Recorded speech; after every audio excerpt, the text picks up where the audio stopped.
This episode of the Europuck podcast is brought to you by DraftKings. Pigskin fans, the moment you've been waiting for all season is right around the corner. Super Bowl 55 is almost upon us, and DraftKings, the official daily fantasy partner of Super Bowl 55, is bringing back their golden ticket giveaway with up to $55 million in prizes up for grabs. Yeah, you heard me right, folks. $55 million. DraftKings, they like to give out money and you get your chance to get some too. To get your share of these huge prizes, all you have to do is enter DraftKings' free Super Bowl prediction challenge. Once you submit your picks and your predictions, you'll get a free instant prize worth up to $25,000. And if you get the most predictions correct, you could be in with a chance to win the top prize of $1 million. $1 million sounds pretty good to me, folks. But DraftKings, well, if you're kind of wondering whether they can do this properly, DraftKings, since 2012, have paid out over $7 billion on their platform. So let's be honest, folks, they know a thing or two about big money giveaways, and they follow through on them. So you get your money, you make your predictions right, everybody's happy, right? So download the DraftKings app now and use promo code THPN to enter the free $55 million Super Bowl prediction challenge. Everyone gets an instant prize up to $25,000 just for playing, so use the promo code THPN to enter, and you enter yourself into the $55 million Super Bowl challenge, only at DraftKings, the official daily fantasy partner, I should say, of Super Bowl 55. A big thank you to DraftKings for sponsoring this episode.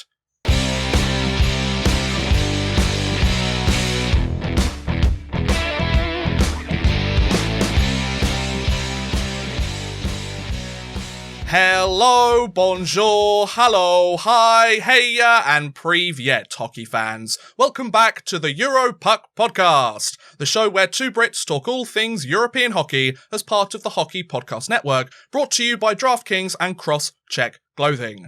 My name is Hayden, or Odd Man Rush, as you can see up there on the video version, and joining me once again is, of course, Chris Gadsby. Hey, Chris. Hello. How's it going? Hello, how are we? Yes, not too bad, really. Plodding along as normal. Spending my evenings, well, doing jigsaw puzzles because I can't go and see sports. So. It's kind of... Go for it. I was going to say just doing jigsaw puzzles instead, but... Yeah, you got to find something to do to kind of occupy the time until we can get back into hockey rinks and football grounds and stuff. Yeah. We've had a bit of an interesting week this week on the Europuck podcast. Yeah, so for context, today is Thursday, the 28th of January, and some of you keener-eyed, longer listeners of the podcast over the last couple of months will realise, but Hayden and Chris, you never record a podcast on a Thursday. It usually goes out on a Friday. Why are you recording it on a Thursday? Well, let me to give you a bit of a Europuck story time, shall I, folks? So, we were supposed to record Tuesday. We usually record Tuesdays. That's usually our intended day of recording, because, you know, our schedules, it works out best for us. However, Tuesday, our times just didn't quite align the way they usually do. Well, we decided, didn't we, to go for Wednesday because the IIHF were meant to decide what they were doing with the World Championships. Yes, and also we weren't 100% sure whether our schedules would match up because a few other things got in the way. And then we decided, okay, well, let's record on Wednesday. Sounds like a brilliant idea. But then, Chris, do you want to explain what happened? Yeah, so we were due to start recording at, 5? Yeah, 5:30, something like that, yeah. Yep, and then at 20 to 4, my internet decided it didn't want to be an internet anymore. Oh. So I tried everything I could to get it back, and then I spent 15 minutes on hold with my provider, and then it came back, so I stopped being on hold, and then about 10 minutes later it decided to go away again. Oh. So I went back on hold, and then it came back again, so I went off hold. Okay. And then it seemed to be okay.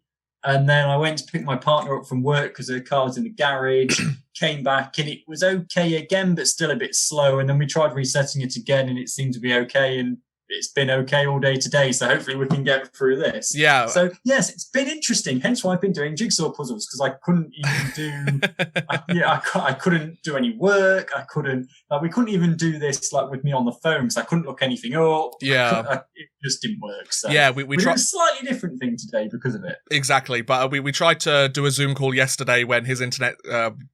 got working again. We're like, okay, let's give it a look. If it works, we can do it now. If not, we'll do it on the Thursday. And then we tried to call, like when you hit the admit to the Zoom call, when you press the admit button, usually you go in instantaneously, but it took Chris like a good 30 seconds to actually get in the meeting. Yeah. And then I got like one single frame of his face on my screen, and it didn't move at all. And he couldn't hear a word I was saying. So I was like, this isn't going to work, is it? And then Chris had to message. I replied to you as soon as I heard what you said, but there was like a 15-second delay on my screen. You never said a word. Your webcam never changed in the slightest. So it resorted to Chris having to message me on Twitter to be like, "Yeah, we should probably do this tomorrow, shouldn't we?" So hopefully it holds up for me to guest on another podcast tomorrow. So. Exactly. So hopefully, Chris's internet is going to hold. Hopefully there aren't any other issues for the podcast this week. But we're going to do something slightly different because of the current technical issues that we've got going on at the moment. We're going to look at some slightly different stuff. Chris has got another quiz ready for me, a slightly longer quiz, which is good. He's gonna give me questions that I have no chance of answering, but I'm going to give it a valiant effort nonetheless. Yeah, I'll give it an effort. Why not? I'll give it a try. But essentially, we're going to be looking at a little bit of news from Europe this week. We're not going to be looking at scores and standings like we usually do this week. We wanted to kind of mix it up a little bit this week anyway and kind of look at more news topics and stuff, because we know a lot of the news that we talk about gets shoved into the bonus clips, and some people might want to see that in the normal episode. So we decided that, and there's going to be no bonus clips this week because we don't have enough time to get them recorded and ready for. Particularly if you don't follow us on YouTube. If you don't, why not? But exactly. Obviously, you don't get to see the bonus clips if you don't subscribe to us on YouTube. So we're going to put some of them into the main episode. Exactly, and that's going to make up the bulk of this episode. So, I think we should just kick off and get started, Chris. So, let's talk about the French League Magnus, Chris. So, as Chris let me know, it was a couple of days ago now, it's probably Monday, Tuesday sort of time. Sunday, I think I sent Sunday. it to you. Well, the decision was made on the 18th of January, but then, you let me know about a week afterwards. So, yes, there's been some announcement made with the French League because... Chris, do you want to just remind everybody where the French League has been at over this season? Because we've talked about it kind of on and off every week, but we've never really sat down and had a big conversation about it. So do you want to just get everybody up to speed? So the French League wasn't really in a good place. With France going back into a national lockdown before Christmas, the league got suspended, and it was never really... France always struggled with the virus anyway, and from day one, there were games being postponed left, right and centre, and it was all very kind of mismatchy. And where you've got leagues like the KHL and stuff who were getting towards their playoffs, the French League had 10, 11 games played. Yeah. Still do have 10, 11 games played. So what they have decided to do is basically cut their season in half. Yep. So they were going to have 44... games in their season, and now only going to have 22. Okay. Basically, rather than everybody being home and away twice, they're being home and away once. So, because they had, if you remember, regular listeners, when they came back after Christmas, they had basically suspended the season for 6 weeks, and all the games were just trying to catch back up. They've now decided that that's not going to work either. So they are just scrapping kind of the second half of the season, really, and just having 22 games instead of 44, which is going to take them through until April the 3rd. And then they're going to have their playoffs, which is still best of 7 series, the way that it's planned at the moment. Now, that all sounds kind of hunky-dory, great, good idea from the French. They do have one small sticking point, which is 5 games which are in that second half of the season, which have already been played, and they've got to kind of decide what they're going to do with them. Oh, okay. So there's another kind of caveat in here as well. Because, I mean, to be perfectly honest, the situation here in the UK, we've talked about it in previous episodes of the podcast. It's been very, up and down, like the rest of the world, but we just haven't, here in the UK, we haven't seemed to have been able to get everything figured out yet in one way or another. We were told to go out and help the economy, and then we were told to stay back inside, and we shouldn't have helped the economy, and then we were told to do all this, and then the restrictions changed, but then the day later they got heightened, or many other countries have dealt with this kind of thing, but also the kind of amount of cases we've had and the new variant we've had over here and the rising death toll, which has kind of rivaled some of the worst countries around the world, is kind of, it's a bit of a sticky situation that the UK has found themselves in. We've very much talked about, when we've talked about the French League these last couple of weeks, especially with all the stoppages, this is very much what we would have expected to have happened if the Elite League had gone this season, because obviously we've had so many lockdowns and we've had regional lockdowns, and then we're trying to span from all the teams are in the UK, but they're in 4 different countries. So, we've got 4 different countries and different regulations and different lockdowns. So, essentially, Elite Ice Hockey League fans, while we miss the league, it's kind of a blessing that we didn't have one, because otherwise it would have been in this situation that the French League is finding itself in. And similar to the French League, the funding, the infrastructure isn't as strong as, like Chris mentioned, the KHLs, the SHLs, the Finnish Ligas of Europe. So it's very much a situation where I think the French League are making the right decision here, going, look, we need to cut our losses here. We need to go, let's just get the season finished, but we're in a position, due to the fact that, most of the teams have played a different amount of games between them, the fact that they have only played roughly a dozen games, if that, this season, it means, okay, we can kind of scrap the second half of the season and just focus on the next month or two getting everything sorted. Then we can get to the playoffs and see where we go from there, because they're a league that, doesn't have the biggest funding. It doesn't have the best attendance in Europe. It doesn't have the best sponsors in Europe. They kind of have to figure out a way that they're probably not making any money or losing money by a notable margin. They're playing because they know that the fans want to, and they know that the players want to. Let's be perfectly honest. They're not doing it for profit this season, and especially cutting out. They're not going to decide to cut out half of their regular season games if they're worried about profit. They're thinking, look, we need to be smart about this. And I think the French League have made the right decision. It sucks, obviously, especially for French League fans, but for European hockey fans in general. But, at the end of the day, and Chris, I'd like to get your thoughts on this as well, like, I think overall it is the right decision, and I wouldn't be surprised if there were other leagues around Europe that if they came under a similar kind of situation, maybe if the DEL has a problem with it, they might have to reevaluate their season schedules, because they're also in the fortunate position that they're very early on in the season as well. Like, what are your thoughts on it? Yeah, I like the fact that the French League has decided to do this, because I do think it makes sense. There's no way they're going to get another 30 games in between now and playoff time. It's just not going to happen. What I'm going to keep an eye on with intent is what they do about these games that have already happened in the second half of the season. The reason I say that is because they all kind of involve the same sort of teams. Oh, okay. So there have been 5 games in that second half of the season. 4 of them involve Nice. Okay, this is a problem then. And given the results of those games, if they are suddenly declared null and void, which seems the logical thing, that's the only thing they can really do, Nice would lose 8 points and drop down to kind of like, tied third, but there'd be 4 teams kind of tied around that. Okay, because they're sitting first place in the league at the moment? Nice are second. Second, okay. But if they lose the 8 points, they will drop down to joint third. Well, actually, no, there would be joint second, and there'd be 4 teams on. But okay. Because Angers in third, didn't play. So it's only 5 teams that are involved. So Angers in third didn't play, so they'd stay where they are. So Nice would then drop to 18 points, but with a game in hand. Okay.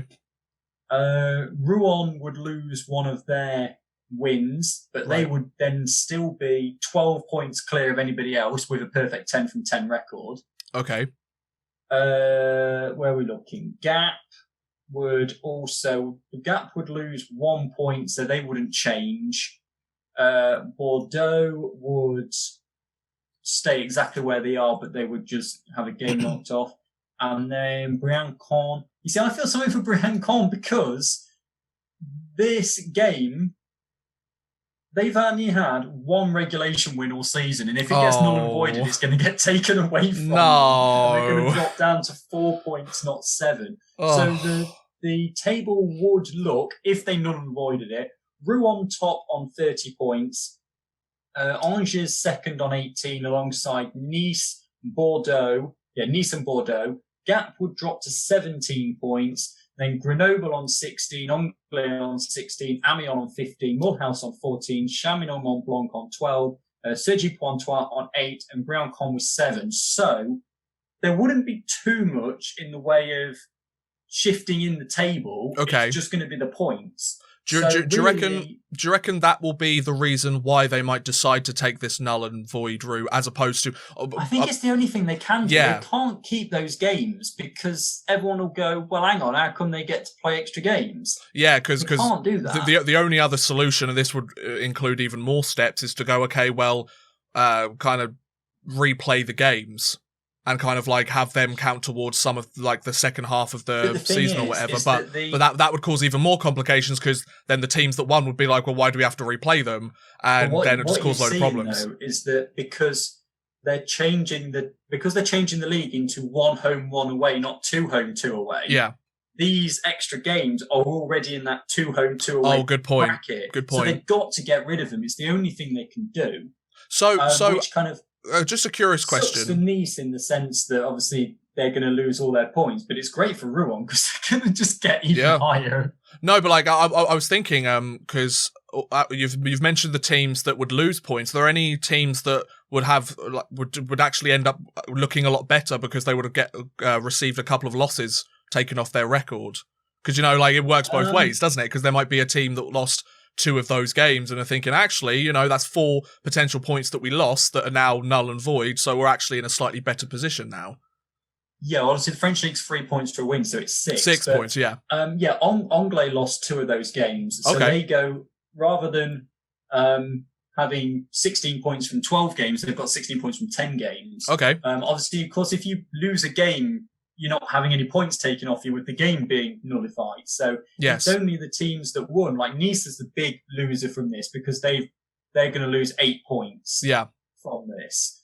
They're the big loser. Rouen, I don't think they're really going to care because with Nice losing the points, Rouen are going to be 12 points clear. That's 4 games clear of anybody else. Bearing in mind, there's all of a sudden only going to be 12 games left. Yeah. So, Rouen are looking nice. I feel sorry for Briançon at the bottom, who are going to lose their only regulation win of the season, particularly seeing as that's probably their highlight because it came against Nice. So I see. That's probably a highlight for them.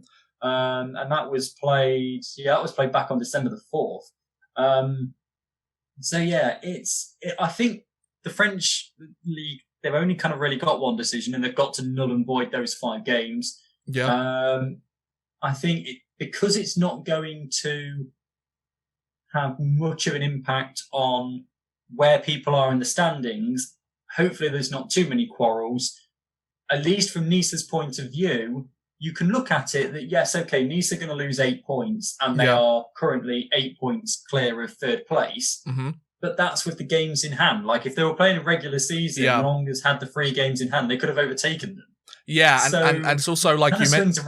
Yeah, like you mentioned. Also, sure, the teams that lost the games don't necessarily lose out any points. They're not any worse off in terms of the number of points they've gained, but they also regain games in hand that they had lost. Because, like if they're going from 12 games played to 10 games played, that's the potential, like you said, to pick up another 6 points on the season that they wouldn't have done if they'd kept the season going as it is. So I just want to read the actual article on the League Magnus website because I've got it up here. And we've had it sat up here for a little while. We've pretty much, described nearly every single thing that's probably going to be in it. But I'll take you through it regardless. So the decision was made on Monday, January the 18th. So it was about 10 days. After we're recording this, so 11 days after it goes out, or before it goes out, I should say. So following the decision of Monday, January 18th on the continuation of the regular season, despite the context of the closed session, all 76 remaining matches to be played are now on the calendar. I'll also just remind you, the French League Magnus, their primary language is of course French. This is Google translated from French to English, so there might be a few discrepancies. It's not us, it's Google. The 2021 regular season, therefore, now includes 22 days or 22 games instead of 44. All the clubs will compete complete in a single round trip. The 76 remaining matches to be played in this new format will take place between January the 22nd, so at the end of last week, until Saturday, April the 3rd. So they're really stretching out until the early weeks of April to try and get all of these games played and in the safest way possible.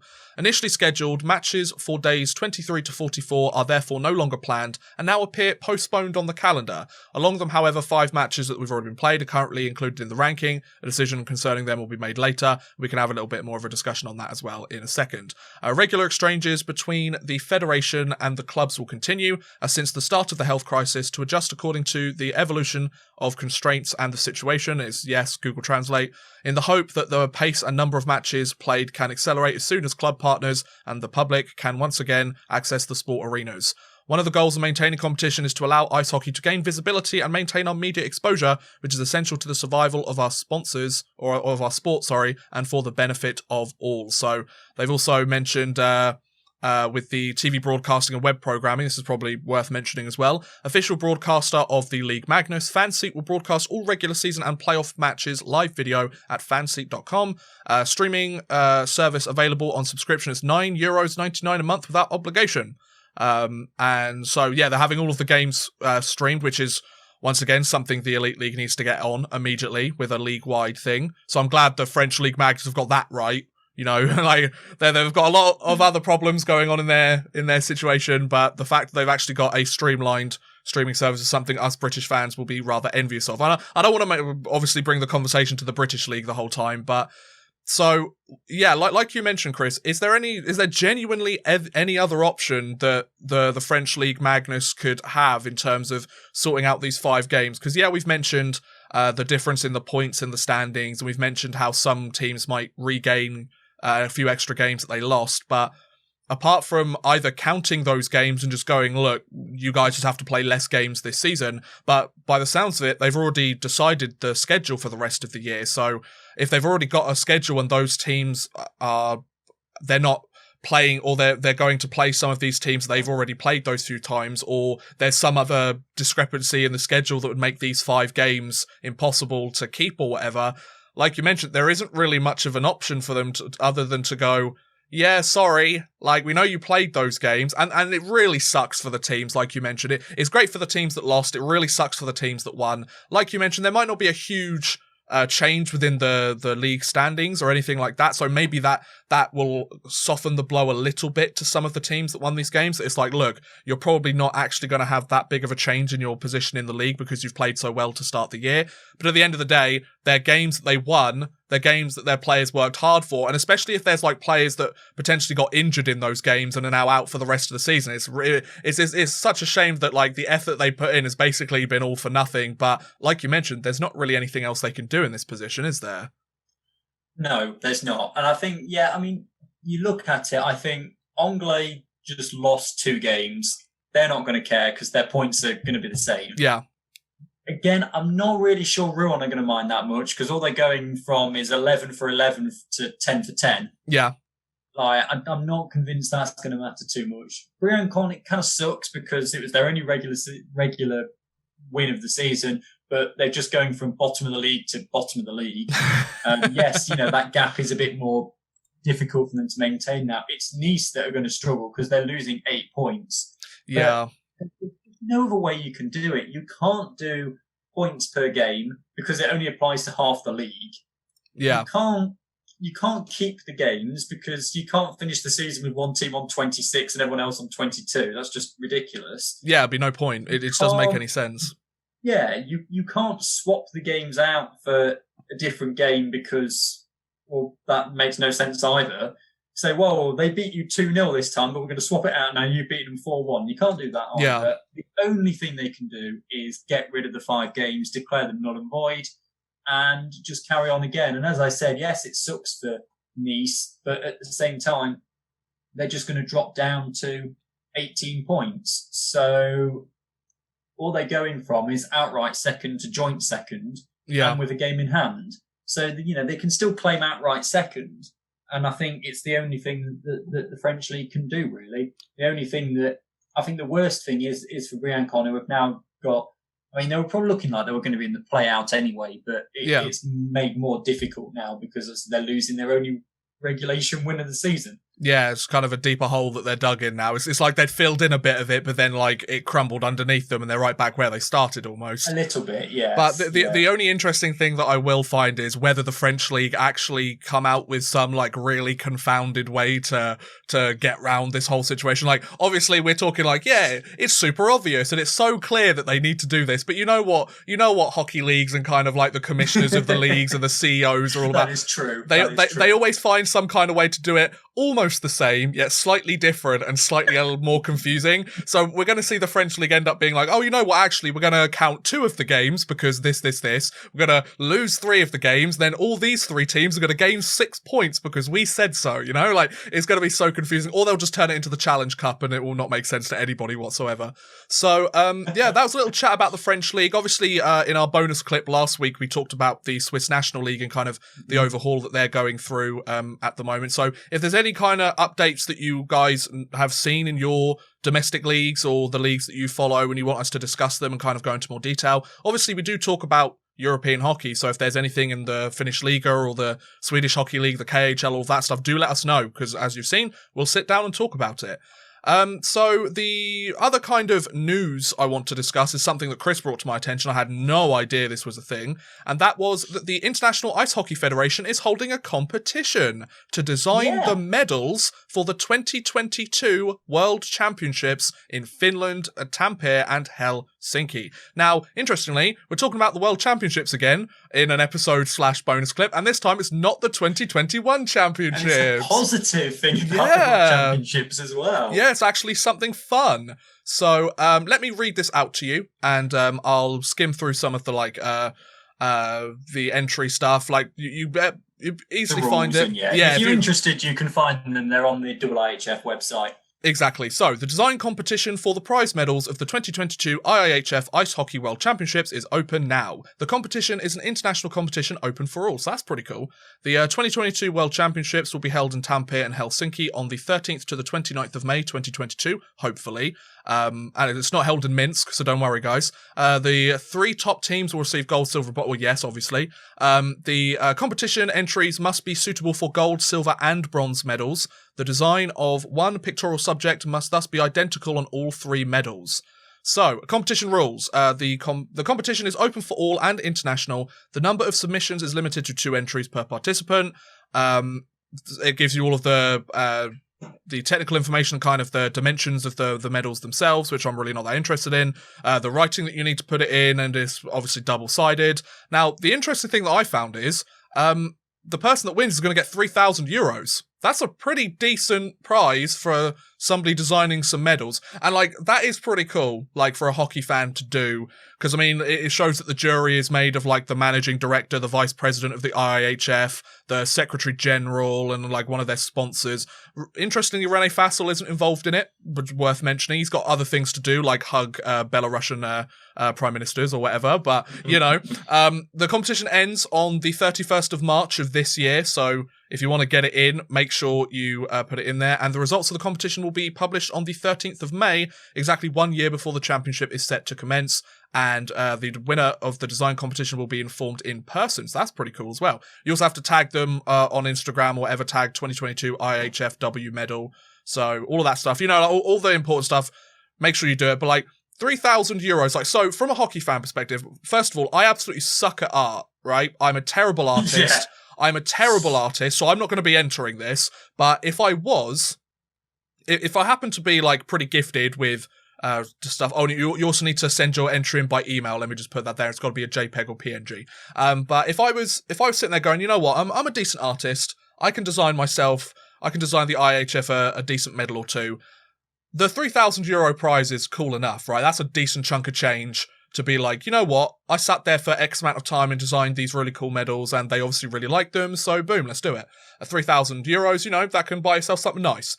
The other interesting thing is, and more so for me, that perhaps the money is, obviously it's a great incentive and a great reward, but at the same time, think of all of the players that are going to be wearing that medal and have that medal with them potentially for the rest of their lives. That's the really cool idea, I think, that comes from this. Because, I mean, say next year the Edmonton Oilers don't make the playoffs, or the Pittsburgh Penguins don't make the playoffs, and Connor McDavid or Sidney Crosby go to play at the World Championships, and Canada wins gold, and then some of the greatest players of our generation and their generation are going to have a medal that you designed in their collection for the rest of their life, potentially, unless they decide to give it to a family member or donate it to somewhere or whatever. Or even if it's like they donate it to like the Hockey Hall of Fame or something, you know, you could have your design put in the Hockey Hall of Fame. I just think that's such a brilliant thing for a hockey fan to, like, you're leaving kind of like your own legacy, because everybody when they're a kid, when they watch hockey, especially in Canada and kind of the northern Scandinavian countries, like, oh, I want to be a hockey player when I grow up. And then as you grow up, you're either not good enough or it doesn't work out or whatever. This is kind of your chance to have that impact on the hockey world. I think that's a really great idea. Chris, what do you think about all this? Because you're the one that sent it to me, so go for it.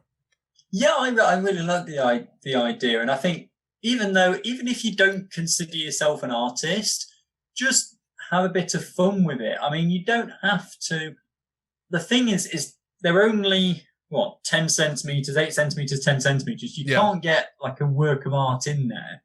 And I don't think it has to be. Like, sometimes the simplest things are the best. Yeah. I think when you consider that you have to have like this particular text on it and this on it and that on it, it's not going to give you like a massive amount left. Yeah. And even, I mean, if you look at the logo for the 2022 World Championships, it's a puck with some lines coming off it. Yeah, and like, just and that's the logo. You don't have to, be brilliant and do an amazing cityscape of Helsinki or what have you, because they've chosen a puck with some lines off it as the logo for the whole championship. Yeah, and it's probably worth mentioning, because I've got the article up here now from the IIHF. They've got a picture of the 2012 World Championship medal, because the 2012 World Championships was held in Helsinki, and on the medal it looks like the netting of a goalie net with a puck going through it. Yeah, exactly. Yeah.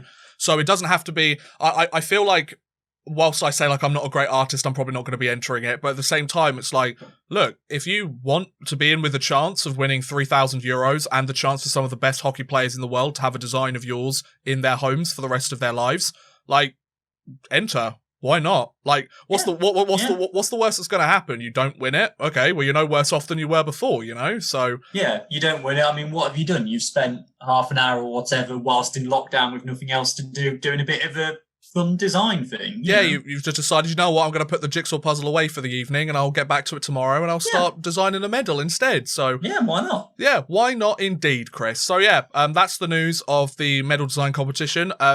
Do also, if you do decide to enter it, send us your designs at Europuck Podcast. I'd really like to see what some of you guys come up with. That'd be really cool to see. So yeah, feel free to do that. So Chris, the last thing I want to do before we get on to your handy dandy quiz, and I give a shout out to our other sponsor of the episode, I would like to take a look at the NHL players from Europe making their debuts this season, their rookie seasons in the NHL and everything like that. So, if you would be so kind as to do that. I've just noticed that your internet is kind of going a little bit. We'll see if it comes back to us. I could just kind of vamp until he gets here. So, like we mentioned last week, guys, the NHL rookies and everything like that. We took you through some of the European guys like Kirill Kaprizov, Ilya Sorokin. There's a netminder in the Chicago Blackhawks organization that I can't quite remember his name off the top of my head, but he's had a really good start to the year.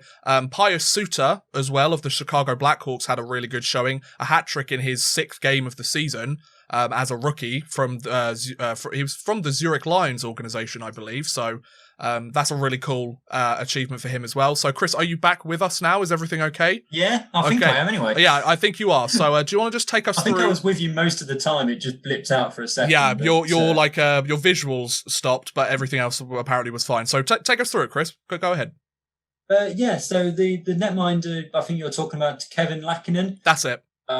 Yeah, a .931 save percentage and a 2.18 goals against average to start the year. 4 games, 2 wins as well. So not bad. It's only 2 overtime losses as well. So he's not lost in regulation in the games that he's started so far. That's That's promising as well. And the skaters as well. Like I say, the NHL stats thing, I can search by individual country, but I can't just search European.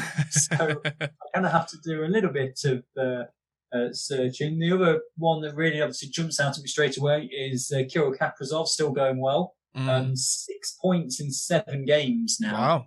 Wow.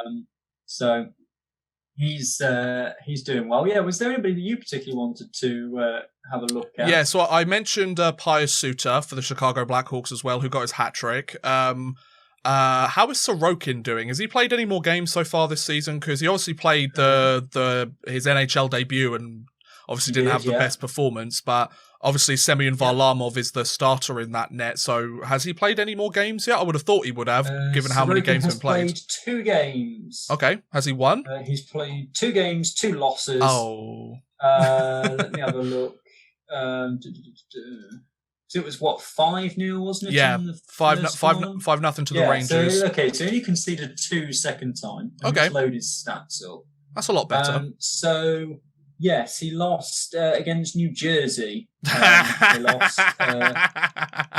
Okay, fair enough. I mean, the Rangers lost to New Jersey as well, so I can't really laugh too much. But okay, fair enough. Yeah.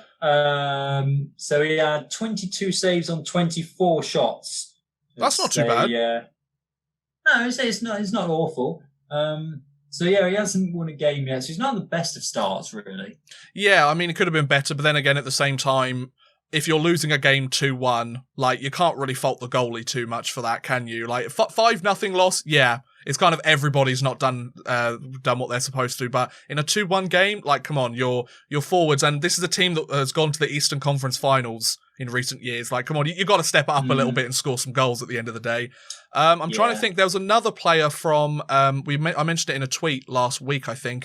Another player from the Swiss system. He was on loan to the National League earlier. I'm trying to remember Philip something. I can't rember his last name. It's definitely got the hat trick. Philip. No, that's Pius Suter. But then I think it's Philip Kurashev. I think his name is. Yes, Philip Kurashev, Chicago Blackhawks. Yes. He's got 2 goals in the first 7 games. Nice. He's at a -2, but you can't complain too much. He's only taken 10 shots, so he's scored 1 in 5 of his shots. There you go. Average of just shy of 13 minutes time on ice, so can't complain too much about that. Has suited up in 7 games, so he's having a fairly decent start to it. By the look of it, he's kept his nose pretty clean. Here he has. He hasn't had a single penalty. Nice. But they seem to be trusting him a bit more as well, because if you take the games against Florida and Detroit last week, 10 games. 10. It's on the ice. Then Detroit again on the 24th. He had 12 minutes. Then against Nashville, he had nearly 15 on the 20 on Tuesday. Then yesterday on the Wednesday, he had 14 minutes again. So he's getting good ice time as well. Yeah, we're just getting a bit of technical difficulties from your end, Chris. I think the internet's getting a little bit temperamental, so I'm going to cut this segment a little bit short. Just in for the sake of trying to keep the podcast running. But yeah, there's plenty of European rookies. I want to next week when we look at this, Chris. I want to make sure I look at Mikko Lehtinen of the Toronto Maple Leafs, because I believe he's made his NHL debut now, but he's not really getting the most ice time. He seems to be serving as the team's 7th defenseman. So we'll have a little bit of a discussion about that as we go on. But before we move on to Chris's quiz, I just want to remind you guys that this episode of the Europuck podcast is also brought to you by Crosscheck Clothing.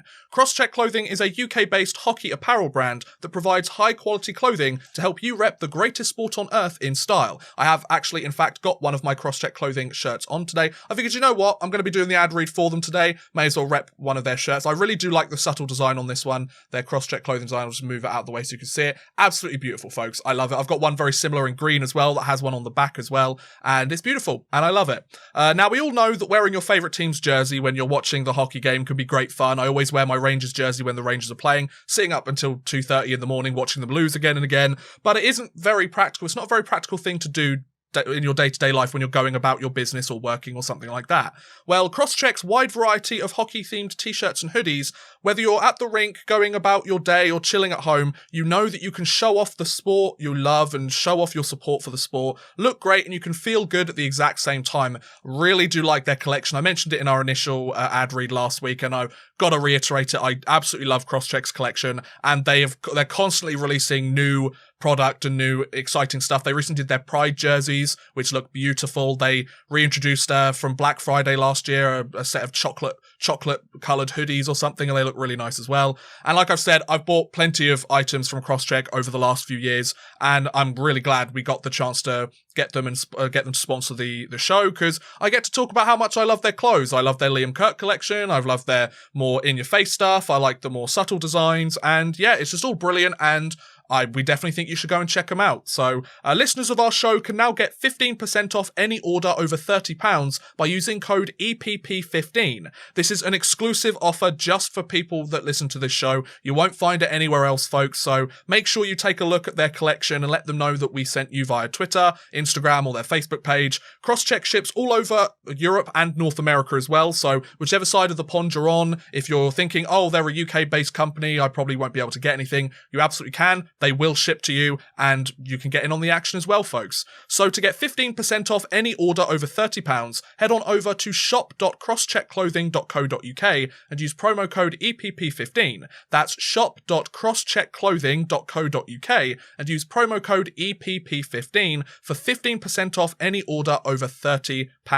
A big thank you once again to Crosscheck Clothing for sponsoring this episode of the podcast. Now, we're pretty much 40 minutes into the recording. Chris, let's finish off with your quiz. Let's do it. Yeah, okay. Hopefully this will take us be about 10 minutes or so, the quiz. So, of course, as usual, join in on the comments. Let us know how you do. Right, so obviously initially I started doing this for Tuesday, and then it was going to be Wednesday and now today. So there's not really a theme. Okay. Tomorrow, or today is if you're watching this on Friday when it comes out, it's National Puzzle Day. So I thought I'd just do kind of a normal one, but there's a bit of a mix of everything in there. Okay. So on this day on Tuesday, the Tuesday just gone, in 1997, Mario Lemieux tied the NHL record with 4 goals in the third period, tying the record shared by Gretzky and Mike Bossy. He played in the NHL for the Pittsburgh Penguins. He did. How many teams in the leagues we cover have a penguin on their logo? Oh, that's a good question. Before I answer, though, you mentioned Gretzky. It was his 60th birthday this week. Happy birthday to the great one. Guys, 60 years old. God, the legends, they just keep... He's aging like fine wine, that man. But, okay, so how many have penguins on them? Okay, this is a good question. How many leagues that we look at have penguins on their logos? Well, obviously the Crayfield... How many teams in the league? How many teams in the league? So we've got the Crayfield Penguin of the DEL. That's kind of the only obvious one I'm aware of. I know there's definitely going to be more. So the KHL, they don't have any penguins as far as I'm aware. The SHL, they don't have any penguins. The Finnish Liga don't have any penguins as far as I'm aware. I'm probably going to get this terribly, terribly wrong, just for reference. Okay, so I'm going to assume that I'm not going to go through every single league, because I know I'm not going to be able to get all of them. I'm just going to go for a lucky guess, because I know there's definitely at least one, so I can work with that. And obviously the Pittsburgh Penguins and the Wilkes-Barre Scranton Penguins are in North America, so they don't count. So I'm going to go with... I think I'm going to go with... Because how many leagues do we look at? We look at, what, 7? 7 or 8 leagues every week, including the Polish league, 7, 8, 9. I'm going to go with 5. I'm going to say 5 different teams use penguins. 5 different teams in the leagues across Europe have penguins in their logos. Chris, put me out of misery. How many? Yeah. 2. Okay, interesting. So who's the other one then? Oh, have we lost him? No, he's there. Okay, go for it. The Fishtown Penguins, also in the DEL. Oh, okay. So it's both of the teams in the DEL use penguin-related logos? It's the Fishtown Penguins in the DEL. Okay. Yeah. Interesting. Fair enough. All right, then. That's interesting that of all the leagues in Europe, there's only 2 that use them and they're both in the same league. I would not have expected that. That's an interesting turn of events. Okay, Chris, your internet is really struggling here, so let's try and get through these questions, and then we'll call it a day. Yeah, I think so. Right. Tuesday was Australia Day. Has an Australian ever won the Stanley Cup? Yes, Nathan Walker with the Washington Capitals. Yeah, well done. Boom. Right. There are 106 playoff places up for grabs across our European leagues this year. Okay. As of now, how many have been claimed? Oh, that's a good question. Now, we forgot to mention, Chris did try and remind me to mention this, that the Polish League, pretty much all of the playoff spots have been decided at this point now, haven't they? Mm-hmm. And we were gonna, if we were gonna go through the standing this week, we were going to have mentioned that the Polish League is pretty much locked up now, and it's just a case of where in the positions and where in the standings each of the 8 playoff teams that have clinched it will end up. So that's the first 8, obviously, and then we had 4 from the Danish League.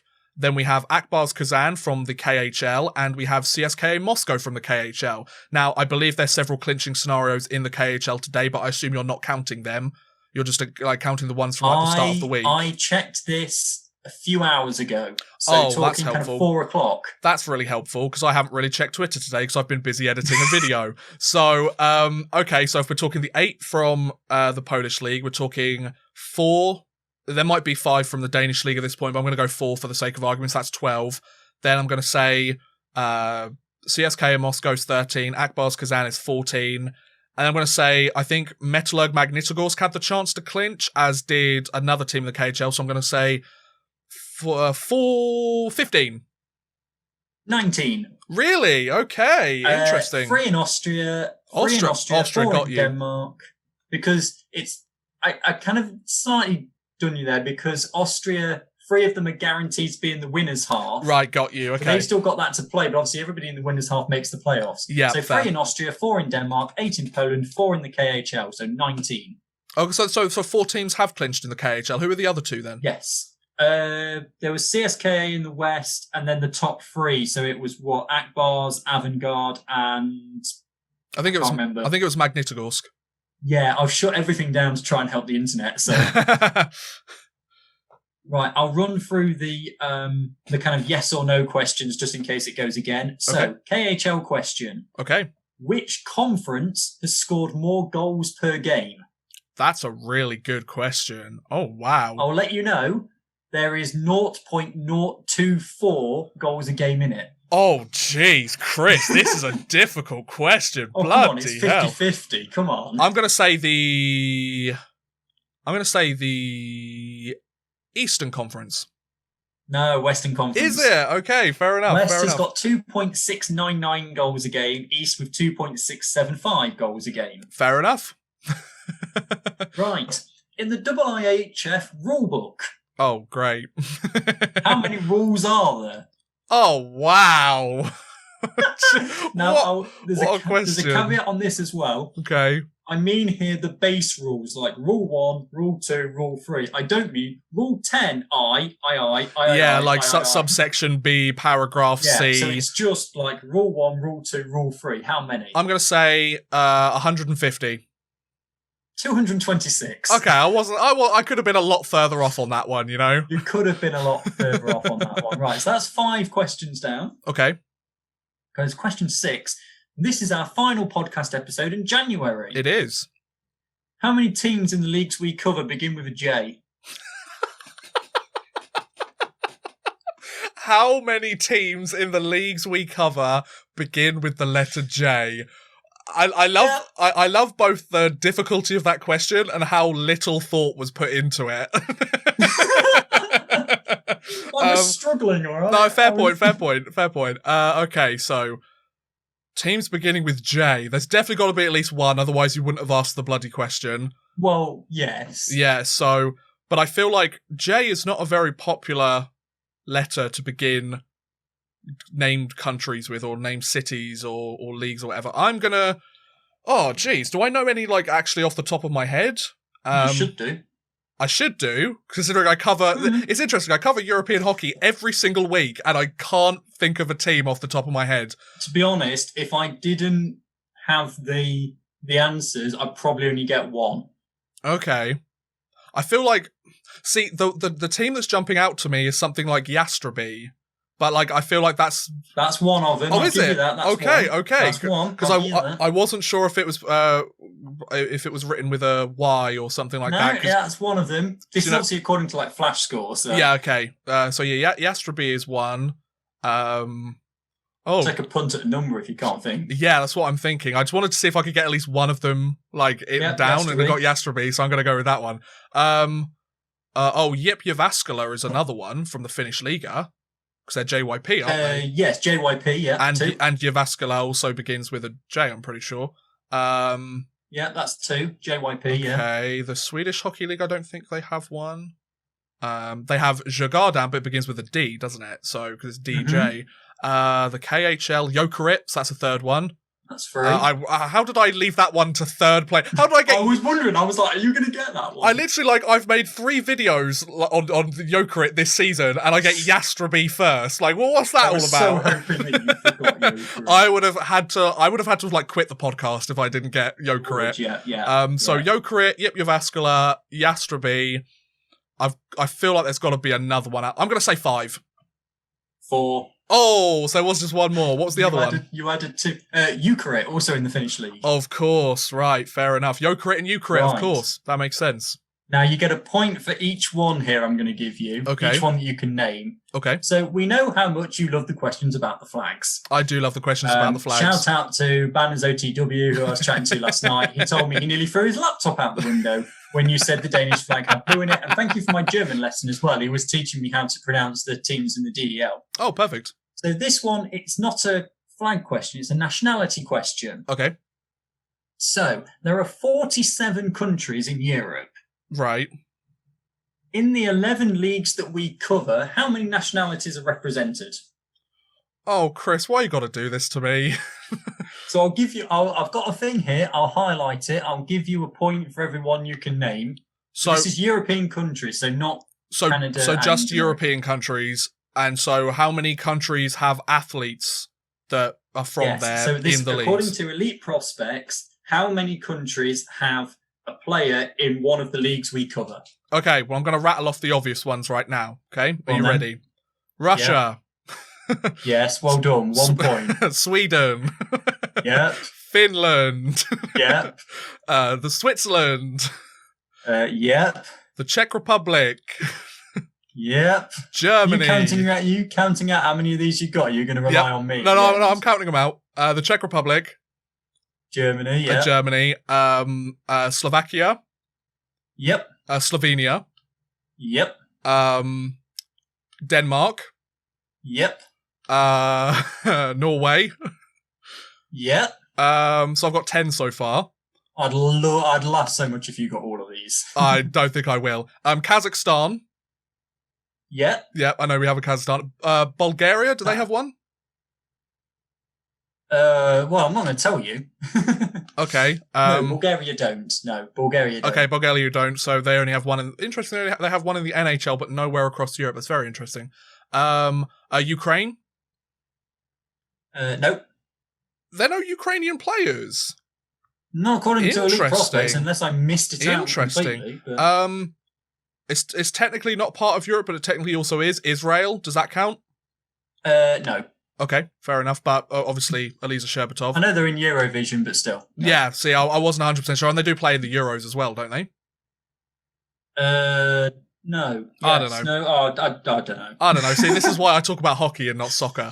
Okay, so I've got, 11 at the moment? I think 1, 2, 3, 4, 5, 6, 7, 8, 9, 10, 11, yes. Okay, so I've got 11. Now I'm trying to remember which ones I haven't actually mentioned. France, obviously. Yep. The UK.